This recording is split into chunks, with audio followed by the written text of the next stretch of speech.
The final tally had already been posted when I walked back into the examination wing. 41 names on the clearance board, green-lit and ranked, and mine was not among them. I stood there for maybe 10 seconds, long enough for the display to cycle once and confirm what I already knew. Cadet Maro Asante, Terran Section, deferred. Not failed, deferred, which in the language of the Korvathi Unified Evaluation Authority meant the same thing but gave the institution enough ambiguity to pretend it hadn't made up its mind. The corridor was empty. Everyone who mattered was already in the atrium for the certification gala. Through 3 sets of pressure-sealed doors, I could hear the low hum of 500 species making polite sounds at each other while their scores dried on the wall. Mine was still wet, in a manner of speaking, and the ink wasn't going to change color no matter how long I stared at it. I turned and walked the other way. 6 weeks earlier, I had walked the same corridor in the opposite direction, and the feeling couldn't have been more different. Fresh transfer from Terran Fleet Preparatory, 17 years old, carrying a duffel that weighed more than most of the avian cadets who watched me from the upper gallery as I cleared intake processing. The Korvathi Joint Examination Center sat on a low-gravity station above Pelen, a gas giant the color of a bruise, and the whole facility had the scrubbed, bright, humming feel of a place that believed very deeply in its own importance. White walls, silver trim, cyan holographic wayfinders floating at every junction. The air smelled like ionized nothing, recycled, filtered, stripped of anything that might remind you of a planet. I had been assigned to examination cohort 16, 42 cadets drawn from 31 species, all funneling toward the Unified Competency Certification, the UCC, 3 letters that determined whether you served in a compact-rated fleet or spent the rest of your career filing environmental surveys on moons nobody cared about. The test wasn't a single event. It was a 6-week battery: tactical theory, applied navigation, systems integration, field medicine, communications protocol, and a final live scenario exercise weighted heavier than the other 5 sections combined. They didn't tell you that the 6-week battery was also 6 weeks of being measured by everyone in the room. The scores were public. The evaluations were public. Your rank in the cohort was projected on the wall of the examination theater every morning like a stock ticker, tracking the value of your future. And the only direction the room wanted to see you move was down, because every cadet who dropped made the ones above feel safer. The first morning, the proctor for our cohort introduced himself. Senior Cadet Ovith Rem, Korvathi, tall, segmented torso, 4 arms folded behind his back in what I'd later learn was the Korvathi posture of formal authority. His skin was a smooth matte gray, textured like fired clay, and his 3 eyes sat in a shallow triangle above a lipless mouth. He didn't blink. Korvathi didn't need to. Their inner membranes cycled moisture on a rhythm invisible to the human eye, which meant that every time Ovith looked at you, it felt like he hadn't stopped looking since the station was built. He stood on the raised dais at the front of the examination theater, a curved amphitheater of polished silver with 42 stations arranged in concentric arcs, and read the cohort roster out loud. Species, Homeworld Preparatory Institution. Each name delivered in the same flat, measured cadence. When he reached my entry, Terran, Sol 3, Fleet Prep, he paused for exactly 2 beats longer than he had for anyone else. "Cadet Asante," he said, "you are aware that Terran candidates have a 14% pass rate on the Unified Competency Certification." It wasn't a question. It was a fact delivered with the tone of a man laying a foundation stone. "Yes, sir," I said. "The institutional average is 71%. Korvathi candidates pass at 93%. He let the numbers hang. Around me, I could feel the cohort recalibrating. 41 gazes settling on the one data point that didn't fit. The Pelori cadet to my left shifted in her seat, a subtle lateral adjustment of her articulated spine that put 6 more centimeters between us. The Torvani behind me, made a subvocal hum that I'd later learn was their equivalent of marking a thing as already decided. I said nothing. There wasn't anything useful to say.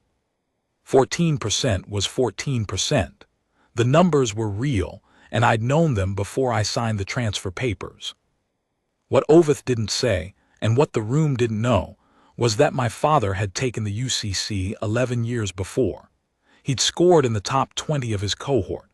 He'd been assigned to a compact-rated cruiser called the Steady Meridian, served with distinction for 3 years, and then been killed during a hull breach response on a refueling platform above Korvathi Prime.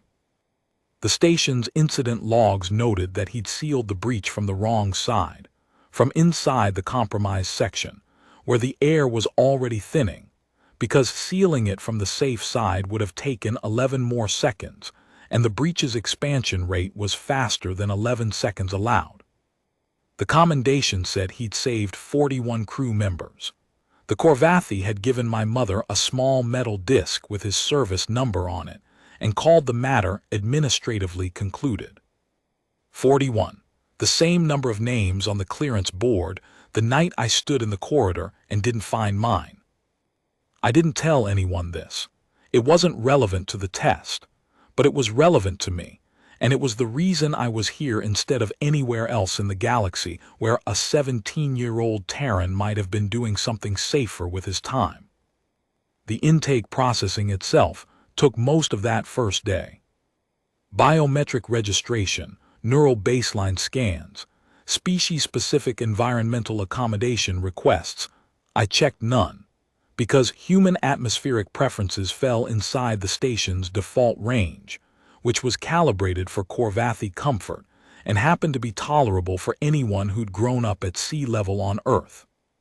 The intake officer, a Pelori with skin the color of bleached coral and 6 articulated fingers per hand, recorded my data with the efficient disinterest of someone who processed 42 files a day and didn't expect mine to be remarkable. She did pause at one entry. Terran Fleet Preparatory, she said, her translator casting her Pelori speech into flat, accent-free standard. That's the institution on Sol 3's southern continent. Yes, ma'am. We received 4 candidates from Sol 3 last cycle, 1 certified. She didn't look up. That's better than the cycle before, 0 out of 3. I took my billet assignment and walked to the residential wing. The corridor was long, bright, and had the feeling of a hospital hallway, competent, clinical, and entirely indifferent to whether you belonged there. My billet was a small single room with a sleeping rack, a personal workstation, a narrow viewport showing Pellin's bands of storm. I put my duffel on the rack, looked at the gas giant for a while, and went to bed early because there was nothing else to do except think about what I was about to attempt, and thinking wasn't going to help. Those first 2 weeks, the work was dense but navigable. Tactical theory was theory. You read the scenario packages, identified the variables, presented your sequencing to the proctor station, and received a graded evaluation within 20 minutes. The scenarios were multi-layered: convoy defense with resource allocation, fleet maneuver under contested sensor conditions, retreat protocols when the math turned against you. The Korvathi cadets handled them like puzzles, their 4-armed console work allowing them to manipulate 3 data planes simultaneously while dictating analysis with their primary vocal channel. I had 2 hands and 1 voice and a brain that processed things 1 stream at a time, but I was thorough. My prep school had drilled a particular kind of stubbornness into its cadets. Hadley, my signals instructor, called it bulldog sequencing. You don't leave a problem until you've turned it over from every possible angle, and when you think you've seen every angle, you flip it once more. The Korvathi method valued speed and parallel processing. The Terran method valued coverage and sequential depth. They weren't the same, and the scoring system was calibrated for the Korvathi version, but thoroughness still counted. I finished tactical theory 17th out of 42, upper middle, unremarkable but passing. Oveth read the ranking without comment. Navigation was harder. Spatial projection under multibody gravitational modeling, which the Korvathi handled with their triple-eye parallax and four-handed console, worked the way a concert pianist handles Rachmaninoff. The exam required plotting convoy routes through gravitational interference zones, while accounting for mass variance across 14 vessel classes. And the Korvathi cadets did it with the kind of fluid, three-dimensional intuition that made my flat, sequential calculations look like arithmetic scratched in dirt. I placed 23rd, still passing, still unremarkable. The Torvani behind me had stopped making his already decided sound, which I took as a marginal upgrade in status from condemned to merely unimpressive. What kept me going in those early weeks was something I didn't have a name for at the time. It wasn't confidence. My scores didn't justify confidence. It wasn't defiance. Defiance requires an enemy, and Oveth wasn't an enemy. He was an instrument, and you don't defy a ruler for reporting your height accurately. What kept me going was something more mechanical than that. A habit of motion. A stubbornness that lived below thought, in the part of you that keeps walking because your legs are still working and stopping, would require a decision you haven't made yet. At meals in the cohort mess, I sat alone, not by choice exactly, but by the arithmetic of social gravity. The cohort organized itself into species clusters within the first 3 days, and the cadets with no cluster. I was one, 8 in the quiet space between groups. I didn't mind it. Solitude was familiar. Fleet Prep had been a small institution, and I'd spent most of my time there with Hadley working signals in a practice lab that smelled like old wiring and cold coffee. Loneliness is not the same as solitude. Oveth presided over every session from the raised dais. He didn't teach. Senior cadets weren't instructors. They were evaluative officers, and their role was to observe, rank, and file reports to the certification board that sat in a gallery above the theater behind a curved observation window. But Oveth's presence shaped the room the way a sun shapes a system. When he frowned, which was subtle, a slight narrowing of the upper eye barely perceptible if you weren't watching for it, the entire cohort tightened. When he stood from his station, everyone adjusted posture. When he spoke, the theater's acoustics carried his voice to every seat with a clarity that made you feel like he was standing next to you specifically. That was deliberate. Public accountability was Korvathi educational philosophy's central pillar. Your failures didn't happen in private. They happened in front of everyone, projected on the wall, read aloud, given a number. The theory was that transparency bred excellence. The practice was that it bred a very particular kind of silence in the cadets who were sinking. The silence of someone who has started to believe the number on the wall is the truest thing about them. By the end of week 2, I was approaching that silence. I could feel it building the way you feel weather changing, not in any single data point, but in the aggregate. The Pelori cadet who'd shifted away from me on day 1 had started angling her workstation screen so I couldn't see her solutions, which was unnecessary because I wasn't looking but told me everything about how she'd categorized me. The Torvani pair shared meals at the table nearest the exit, and when I walked past they didn't look up, which in Torvani social grammar was the equivalent of acknowledging someone beneath notice. Even Rosh, the Korvathi cadet who would later man the tactical station in the live exercise, walked past my station each morning without the slight head incline that Korvathi used for peers of equivalent standing. He wasn't being hostile. He was being efficient. The model predicted my outcome, and investing social capital in a predicted outcome was poor resource allocation. Not falling fast, not dramatically, but the cumulative weight of 2 sections scoring in the lower half was enough to establish a trajectory, and trajectories in the Korvathi evaluation system were nearly impossible to reverse. Their algorithms weighted early performance as predictive of future outcomes.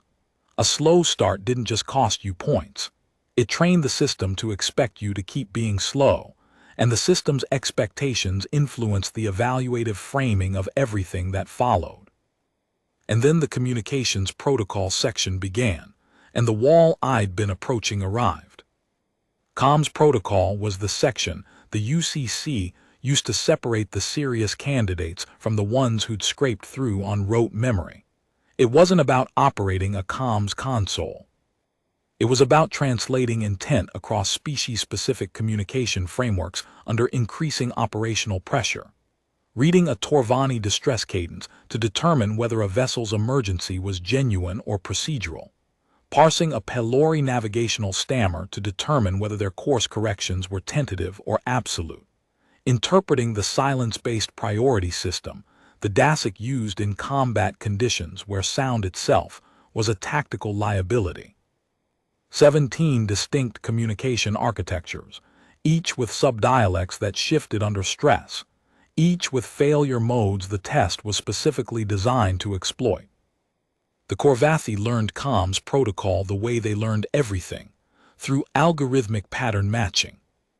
Their neural architecture was built for it, 3 eyes tracking 3 data streams simultaneously, 4 hands managing 4 input surfaces, a segmented cortex that could hold parallel linguistic models the way a human holds a conversation and a grocery list at the same time.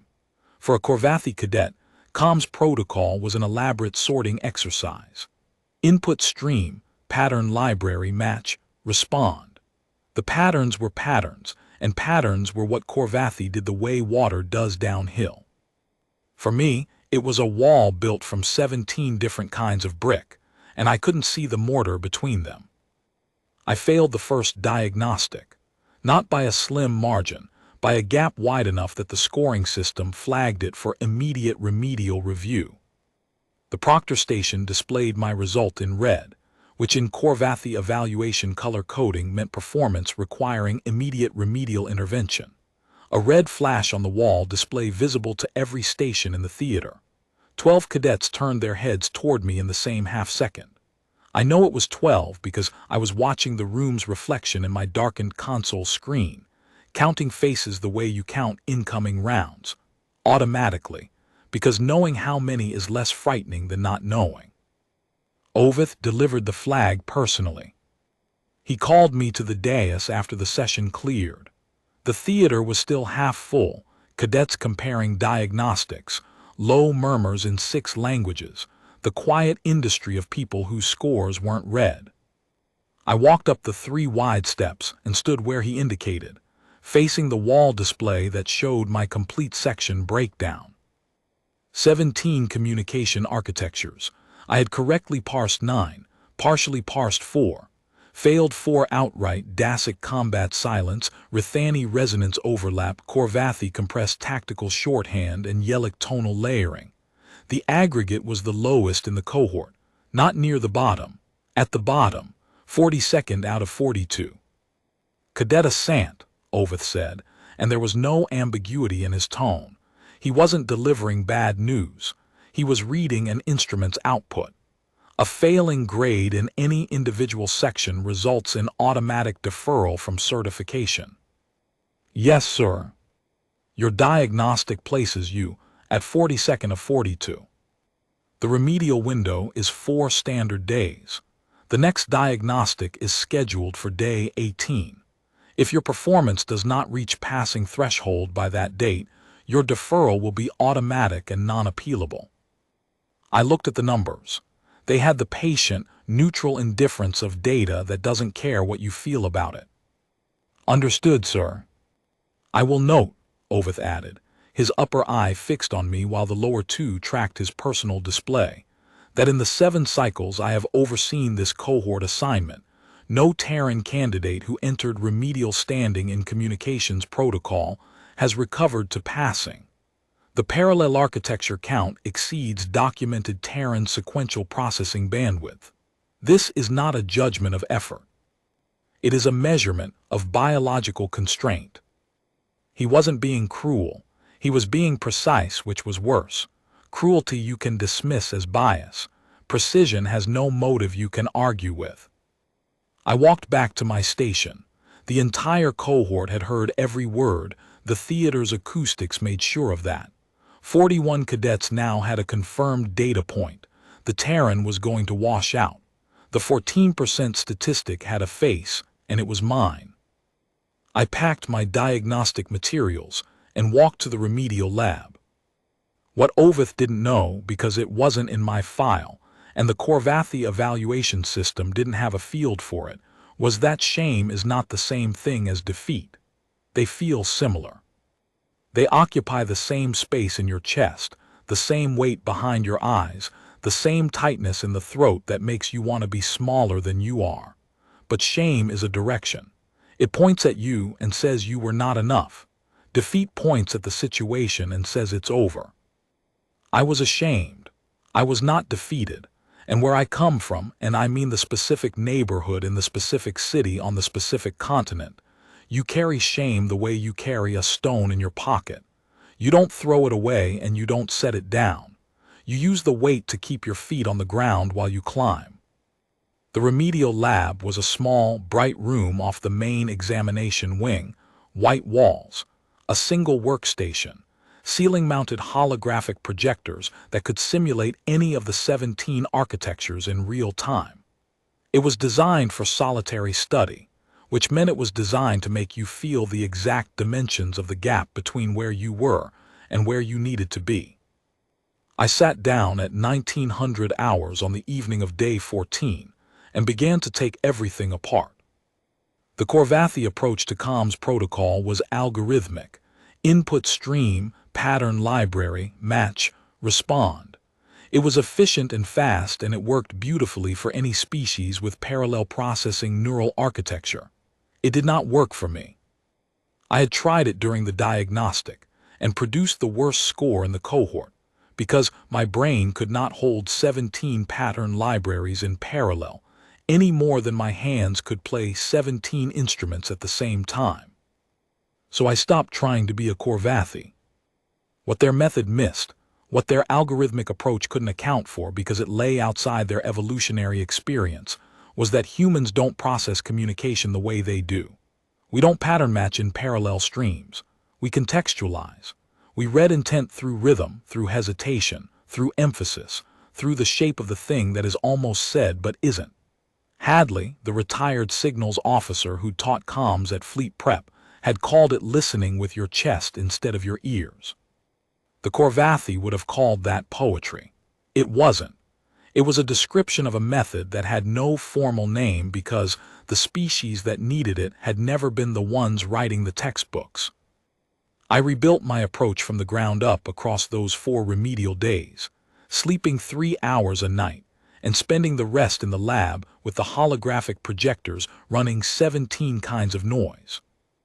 The Torvani distress cadence was not a frequency pattern to be algorithmically matched. It was panic-shaped like sound. When a Torvani crew was in genuine distress, the cadence didn't just shift in pitch, it compressed. The intervals between tonal peaks shortened as the situation worsened, the way a human voice rises and speeds when the ceiling is coming down.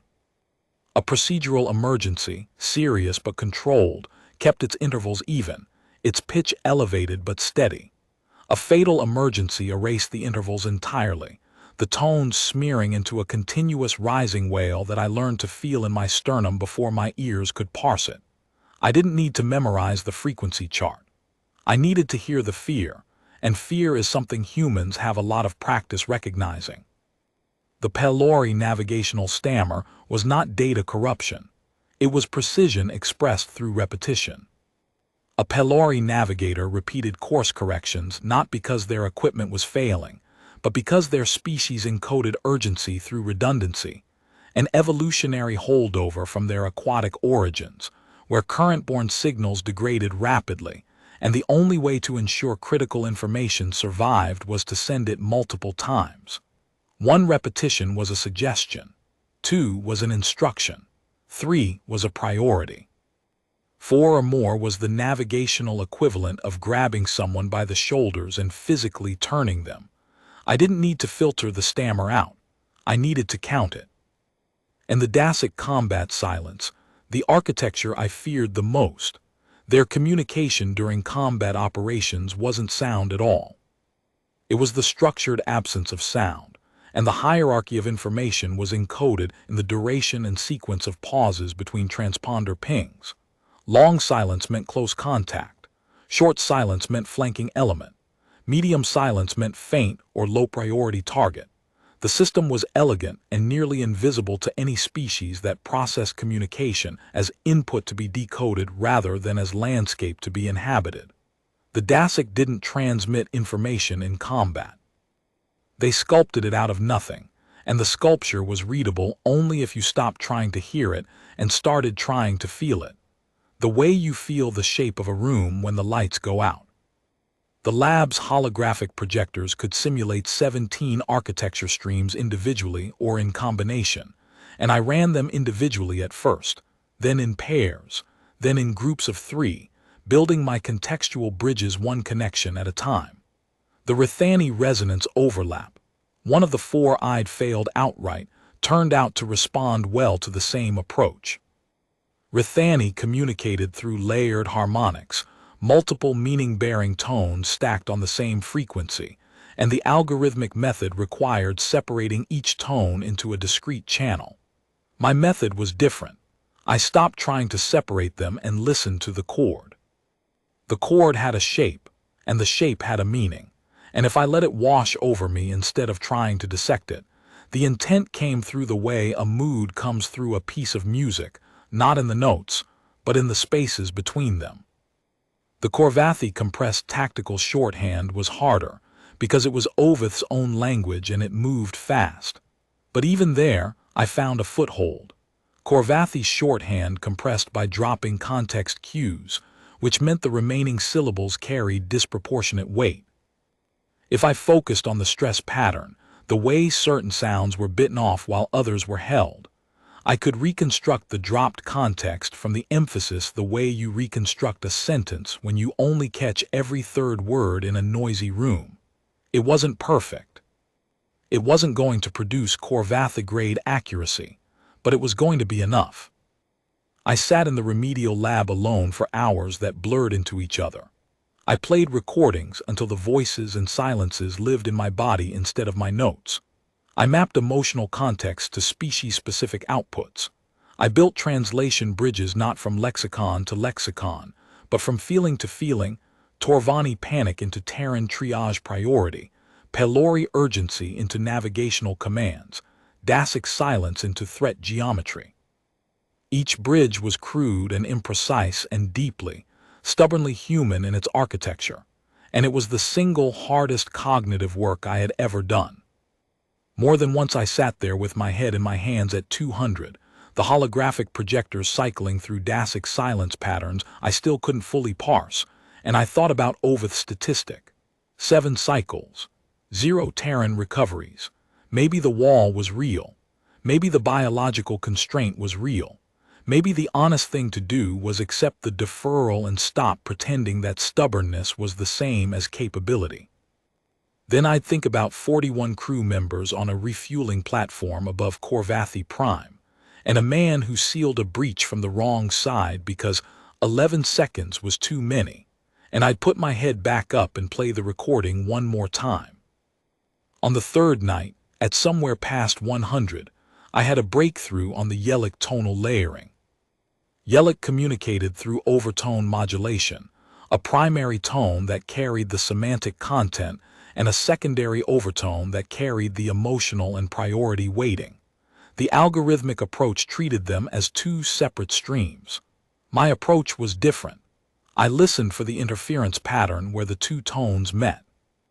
When a Yelic communication was urgent, the overtone shifted frequency to create a beat pattern with the primary, a wavering, pulsing quality that the algorithm read as signal degradation, but that I learned to hear as a voice leaning forward, the tonal equivalent of someone gripping the edge of a desk while they speak.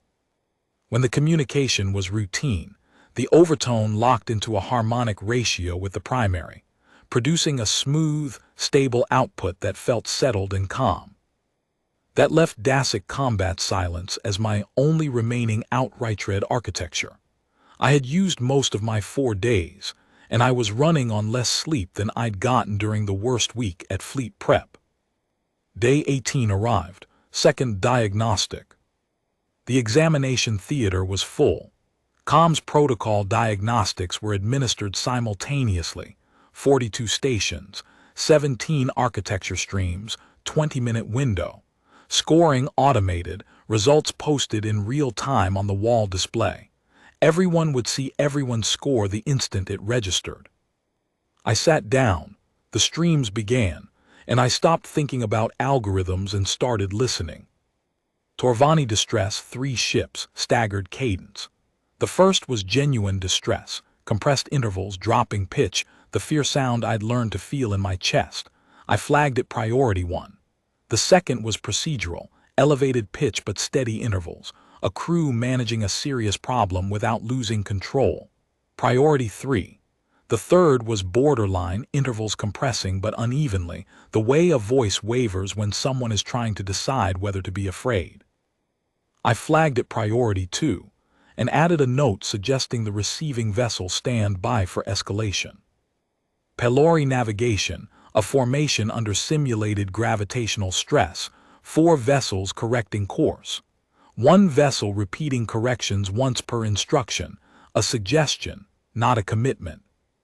Another repeating 3 times, a priority, the navigator certain of the heading. A third repeating 6 times, the highest urgency I'd ever heard in a pylori stammer, the navigational equivalent of a scream. I routed the formation to follow the 6 repeat vessels heading without hesitation. Dacic silence, and here the old fear rose because the silences were subtle and layered and my ears were not built for this architecture. But I'd spent 4 days learning not to listen with my ears. I let the silence sit in the room like a shape. 3 vessels, 3 transponder codes, 3 different durations of nothing. Long pause, 9 seconds, close contact. Short pause, 2 seconds, flanking element. Medium pause, 5 seconds, faint, low mass signature. I committed the analysis and moved on. 20 minutes ended, scores posted. 12 architectures green. 4 amber partial parses enough to pass. 1 red, Dacic combat silence, where my contextual interpretive approach had gotten the geometry right but misread 1 pause duration by a single second, which was enough to shift the threat priority ranking and drop the architecture below individual threshold. But the aggregate was green. Barely. By a margin so thin it lived somewhere between 1 heartbeat and the next. 29th out of 42. Oveth said nothing when the results appeared on the wall. He looked at the display, looked at me, and moved to the next score. But I'd been watching him for 2 weeks, and I caught the thing I wasn't supposed to catch. The pause. Not the pointed 2-beat silence of day 1. Not the Korvathi precision strike of a man delivering a statistic. A different pause, shorter, quieter, the kind that happens when a data point doesn't fit the model and the observer isn't sure yet whether to adjust the data or the model. The room shifted after that.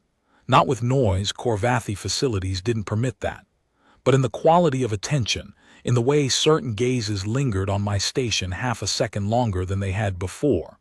Before the remedial flag, I had been a statistical inevitability. The Terran who would wash out, right on schedule, confirming the 14% prediction. After the recovery, I was something the room didn't have a category for. An unresolved variable, and in a system built on prediction, an unpredictable element draws every eye in the room whether the room wants to look or not. Weeks 3 and 4 brought systems integration and field medicine. Systems integration played to strengths I didn't know I had. The section was sequential, procedural, step-by-step. Diagnose the failure cascade, identify the root cause, implement the repair sequence while managing resource allocation across multiple subsystems. The Korvathi handled it with their usual parallel efficiency, but the exam's design rewarded depth over speed. A Korvathi cadet who identified 3 failure pathways simultaneously, but missed the 4th, because it required sequential elimination, scored lower than a cadet who found all 4 by working through them one at a time. I found all 4, repeatedly, Hadley's bulldog sequencing, turn the problem over, then turn it again, then once more, turned out to be exactly the methodology the system's integration section rewarded. I placed 14th. Oveth read the score without comment, and this time there was no pause. 14th was within the model's updated range. I had become predictable again, and predictable was something the system could process without incident. Field medicine was harder. Anatomy and emergency triage across 31 species meant memorizing the critical physiologies of every species in the cohort. The pylori's copper-based blood and decentralized circulatory system with 3 independent hearts. The Dasic's nitrogen-metabolizing respiratory chain that made standard oxygen-based resuscitation lethal to them. The Valori's external membrane seal response that replaced clotting entirely. The Korvathi's segmented nervous system, where severing a limb didn't produce shock because each segment maintained independent function for up to 6 hours. Triage protocols required knowing not just what was broken, but what breaking meant for each species. The same wound on 2 different cadets required not just different treatments, but sometimes opposite ones. Stanching a Korvathi bleed meant pressure and elevation, but pressure on a Valori wound would prevent the membrane seal from forming and turn a survivable injury into a fatal one. I spent nights with anatomy hollows, drilling species-specific critical zone maps until I could close my eyes and see the color-coded overlays on the inside of my eyelids. There was a moment during the field medicine practical that stays with me. The exam required live triage on holographic patient simulations, life-sized, fully interactive projections of injured cadets from 6 different species, each presenting with compounding trauma. My third patient was a Dasic with a fractured thoracic plate and nitrogen metabolic shock. The standard protocol called for atmospheric isolation and nitrogen supplementation through a sealed mask. Simple enough, except the simulation had introduced a complication. The Dasic's mask seal was failing, leaking standard atmosphere oxygen into the nitrogen feed, and the monitoring instruments were reading it as equipment noise rather than a lethal contamination. I caught it because of the comms work. 4 days in the remedial lab had trained me to look for the thing that was almost right but wasn't. The signal that the instrument said was clean, but that carried a 1-second deviation from normal. The oxygen leak showed up in the Dasic's respiratory rate as a subtle acceleration that the monitoring algorithm classified as stress response. It wasn't stress. It was the beginning of oxygen toxicity, and if I'd followed the algorithm's recommendation to administer a mild sedative for the stress, I would have killed the patient. I replaced the mask seal, purged the feed line, and stabilized the atmospheric mix. The Proctor station registered the intervention as a bonus credit action, not required by the exam, not expected, but correct. It moved my field medicine score from 28th to 26th, which doesn't sound like much until you remember that every 10th of a point was a debt against day 40. I placed 26th, passing, but the aggregate was tightening. The mathematical reality was simple. The final exercise was worth 40%, and my current aggregate sat at exactly the threshold where a strong final performance would certify me and a weak one would not. There was no margin. Through those weeks, Oveth continued to preside with scrupulous fairness, and his evaluation reports to the certification board increased in frequency for my record. Other cadets averaged 2 filings per week. Mine had 4, sometimes 5. He was watching more closely than the standard protocol required, and a Korvathi who increases observation frequency without being asked to is a Korvathi who has encountered something the model doesn't predict. In the remedial lab during off hours, I was still going, still drilling Dasic silence patterns every evening. I met the only other cadet who used the facility regularly. Tessith, a Valori. Aquatic adapted, membrane-skinned, with a voice like water running through a pipe that takes sharp turns.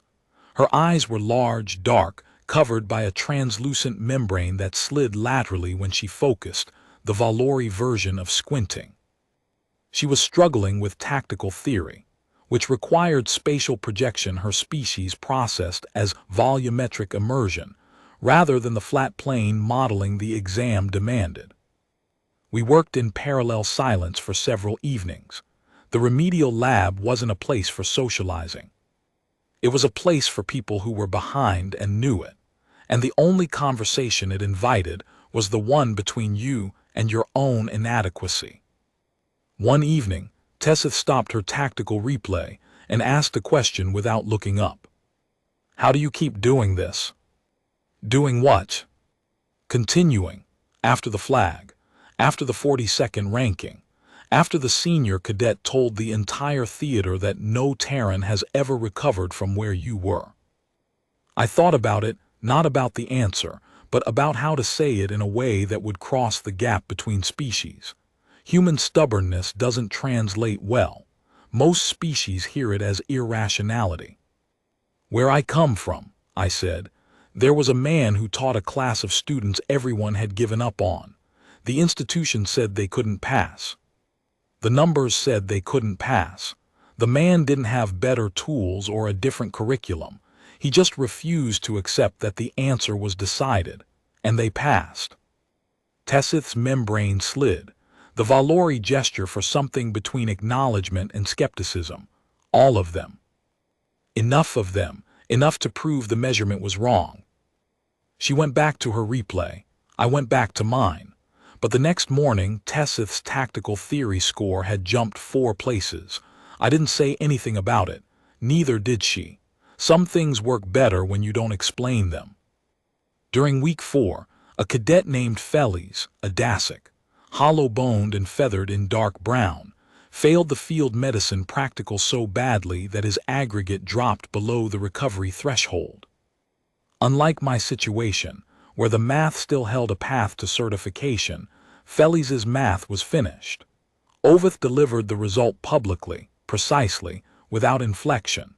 Felis stood at his station, received the information with the rigid stillness his species used for moments beyond their emotional vocabulary, packed his materials and walked out. Nobody said anything.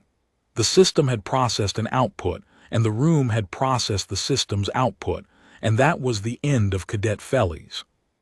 I thought about him later. Felis's species communicated through silence.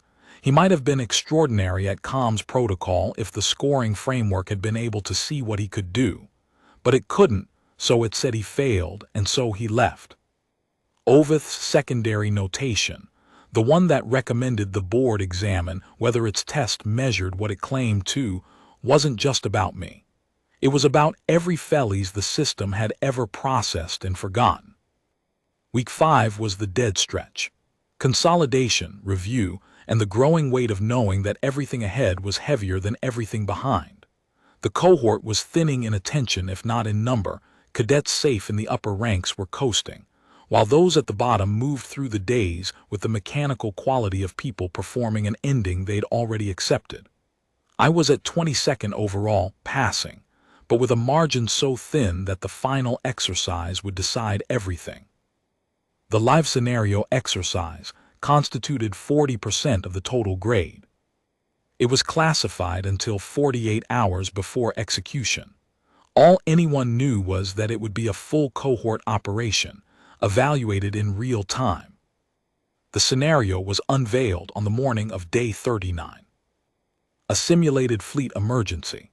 Cascading systems failure across a multi-species convoy of 14 vessels, with communications degradation building on a timed curve, medical emergencies distributed across 3 species simultaneously, and hostile contacts emerging on a staggered timeline from comm shadow zones where sensor coverage was intermittent. Each cadet was assigned a role corresponding to their evaluation profile. I read my assignment and felt it settle. Communications coordinator. Not secondary comms, not relay management. Primary coordination. The station responsible for integrating all 17 communication architectures into a unified tactical picture and relaying it to the command and tactical stations in real time. The certification board had seen my remedial flag. They'd seen my recovery. They'd seen the persistent red in Dacic combat silence, and they had placed me at the station where everything I was weakest at would bear the full weight of the cohort's performance. This wasn't cruelty. It was evaluation design. They wanted to see what happened when the load fell on the part that had cracked before. I had 48 hours. I went to the remedial lab and drilled until the patterns stopped living in my head and moved into my hands, my posture, my breathing. Not algorithmic, physical. The way a musician doesn't think about notes. They feel where the next one lives in the instrument, and their body moves toward it before the conscious thought forms. Tessith found me there on the evening of day 39. She walked in without ceremony, sat across the workstation table, and pushed a data chip toward me. "What's this?" "Tactical overlays from my prep sessions. The convey failure pattern the board uses has a structural variant I've seen in Valori naval exercises. The hostile contacts will emerge from comm shadow zones. That's the design architecture. The shadows are geometrically predictable from the convoy's formation spread. If you map the shadow zones before degradation starts, you can preposition your relay priorities so that when the silence begins, you're already listening in the right direction." I looked at the chip, I looked at her. "Why?" Her membrane traversed slowly, the full lateral slide that Valori used for emphasis. "Because you told me the answer isn't decided until someone decides it themselves. I decided that principle was not species-specific. I am returning it in practical form." I took the chip. I spent the rest of that evening studying Tessith's overlays, cross-referencing the shadow zone geometry against standard convoy formations, and mapping probable hostile emergence vectors onto my contextual framework. By 300, I had a mental map of the likely scenario architecture. The board could vary the specifics, but the structural logic constrained the possibilities. Tessith's insight had given me something I hadn't had in any previous section: foresight. Not speed, not parallel processing, not algorithmic efficiency. Just the simple advantage of knowing where to point my attention before the moment demanded it. I slept for 3 hours and woke for the exercise. Day 40, 600, the Operations Center. 42 cadets at 42 stations. Blue-white light from overhead displays casting shadows that moved like water as data feeds initialized. Real-time evaluation, metrics streaming to the certification board's gallery, where 7 board members watched through a curved observation window.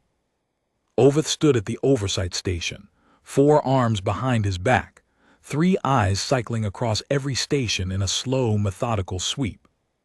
The first 30 minutes were controlled. Systems failures cascaded in design sequence: a propulsion on the lead vessel, environmental on 2 escorts, navigational drift on the medical frigate. The engineering cadets handled each with drilled competence.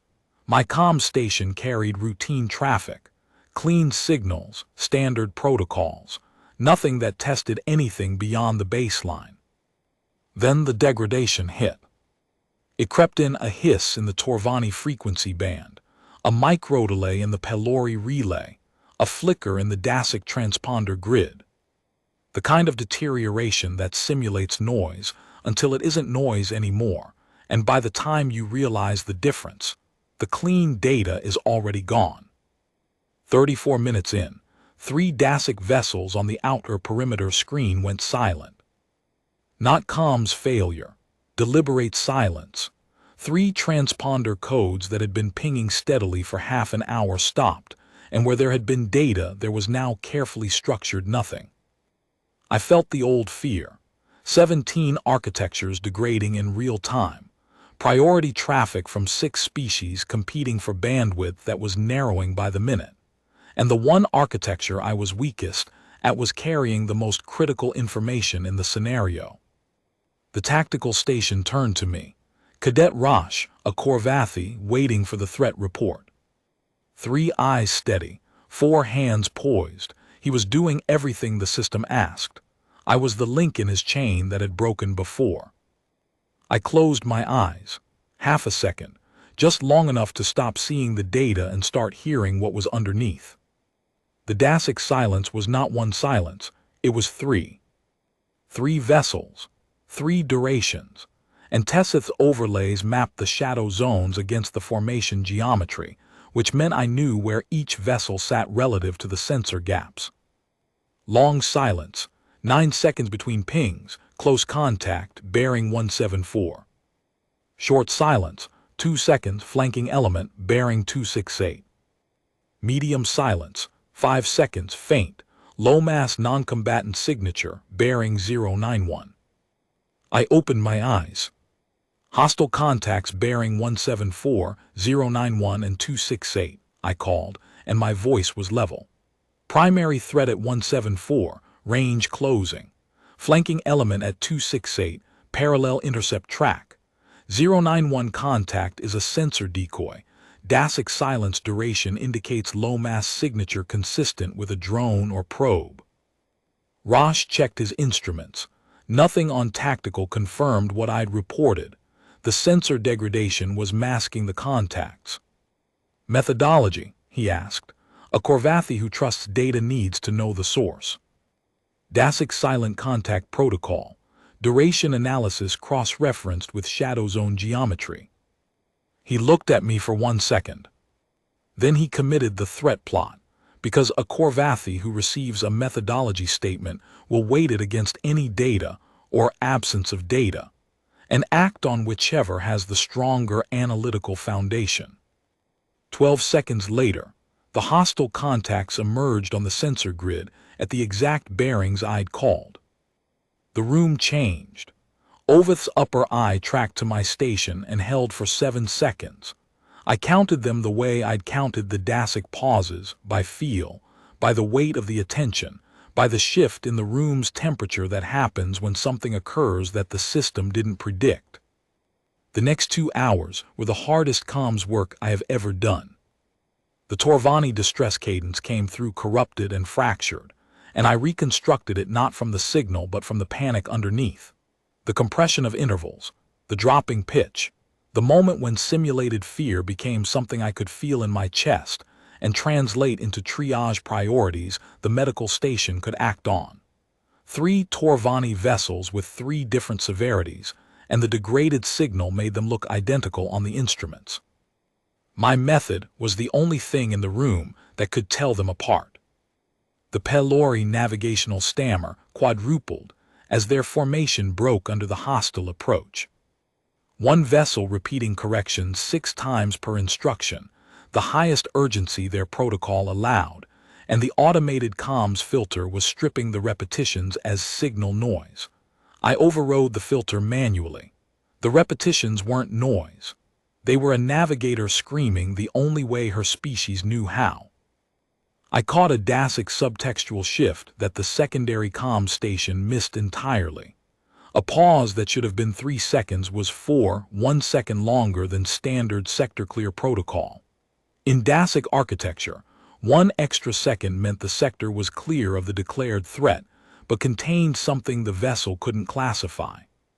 Secondary comms, manned by a Korvathi cadet whose pattern matching was cleaner and faster than mine would ever be, logged it as within tolerance noise. I flagged it as an unidentified contact and forwarded the bearing to tactical. 14 seconds later, a second wave of hostiles emerged from that exact bearing. Because I'd flagged it, Rosh had already begun repositioning the convoy's medical frigate out of the engagement zone. The frigate's simulated crew survived because of 1 extra second of silence that only a contextual interpretive listener would have caught. Midway through the 3rd hour, a moment came that I think about sometimes when I can't sleep. The degradation had eaten most of the clean signal, and I was holding the convoy's communication picture together through contextual interpretation alone, feeling my way through 17 architectures that were all talking at once through static and silence, translating intent that the instruments had given up on. And for about 90 seconds, it worked. All of it. Every stream, every architecture, every subtle shift in silence and fear and urgency.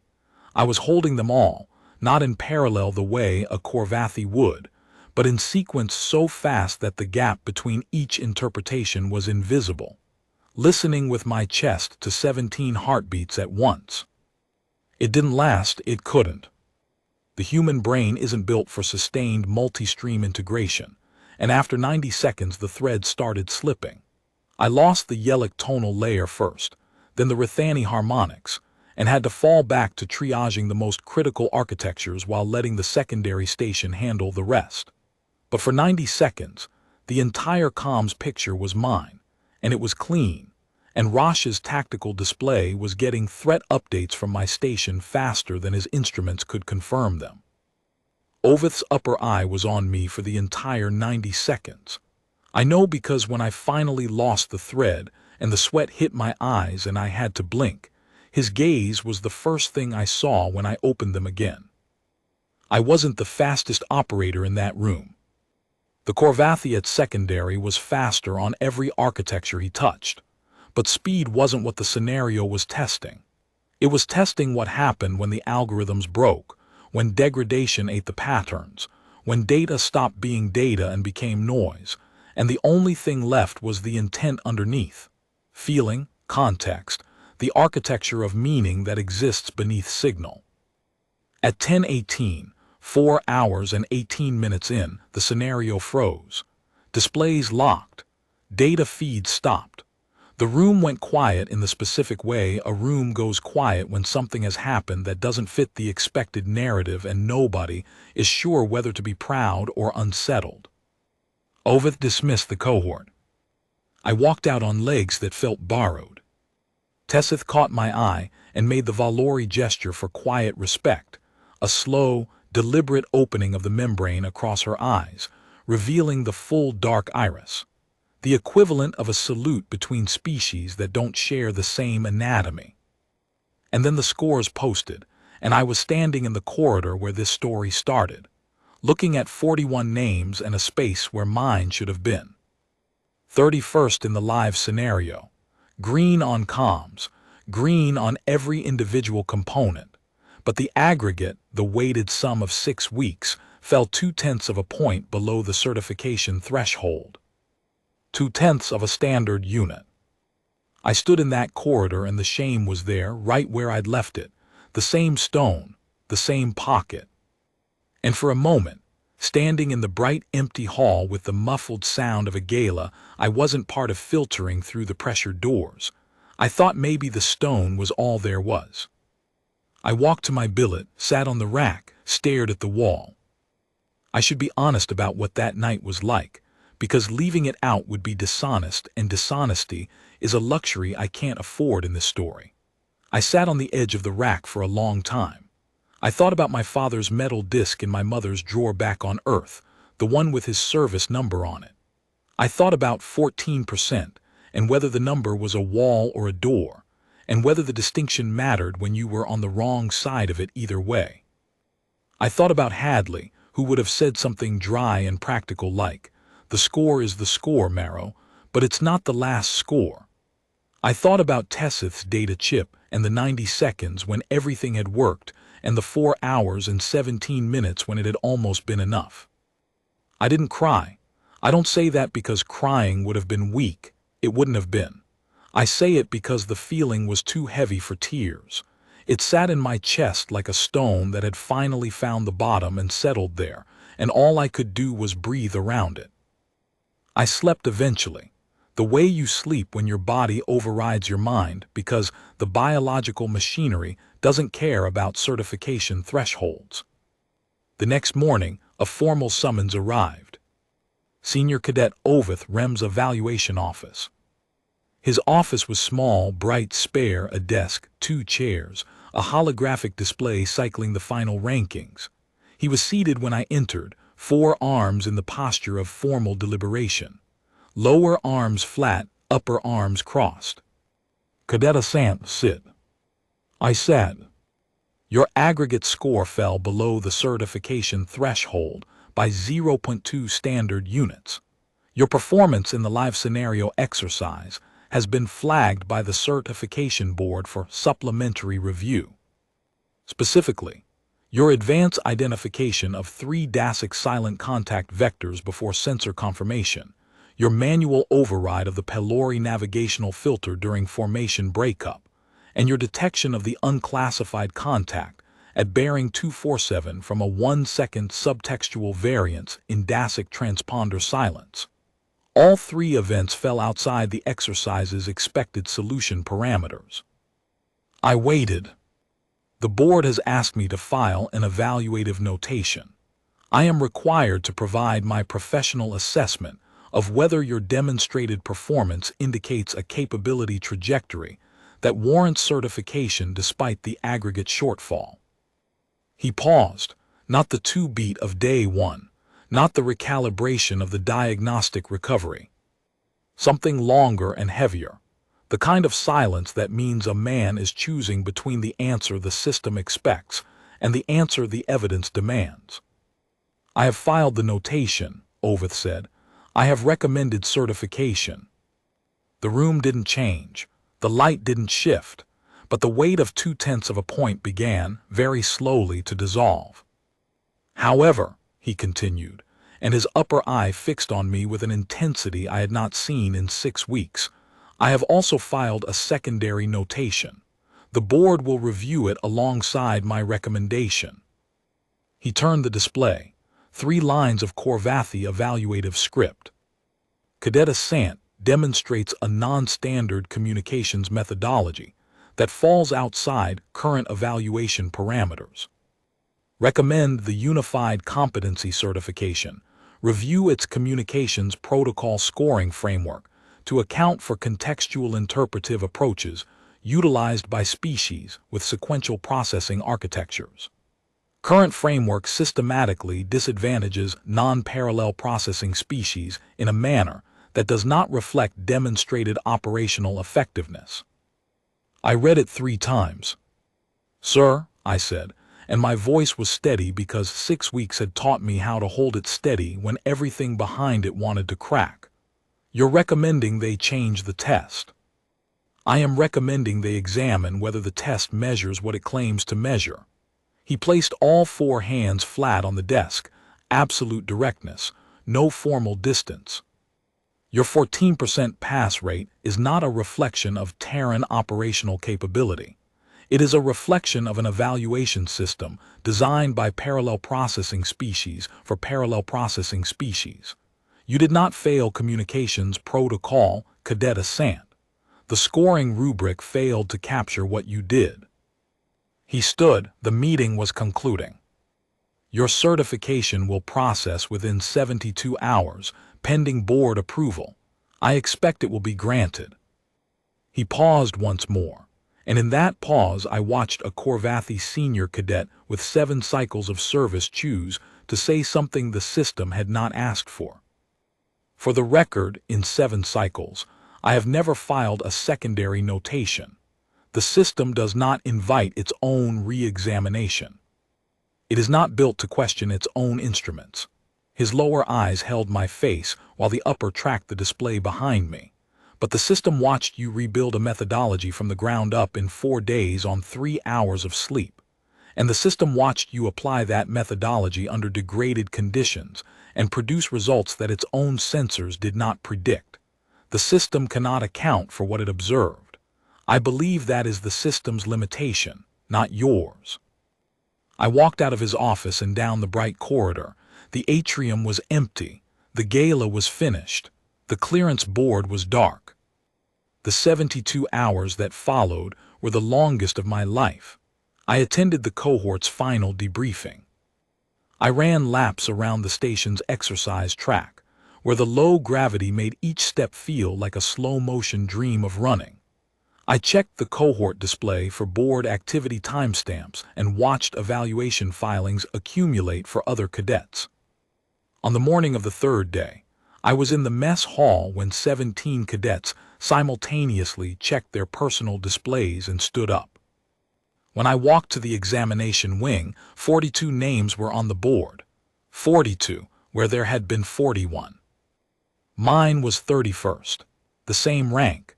No inflation, no courtesy rounding. 31st out of 42, with a supplementary notation that would follow the score through every posting, every fleet record for the rest of my career. Certified via supplementary review. Non-standard methodology documented. Recommended for communications specialist track. It wasn't the rank I wanted. It wasn't a triumph anyone would put on a wall.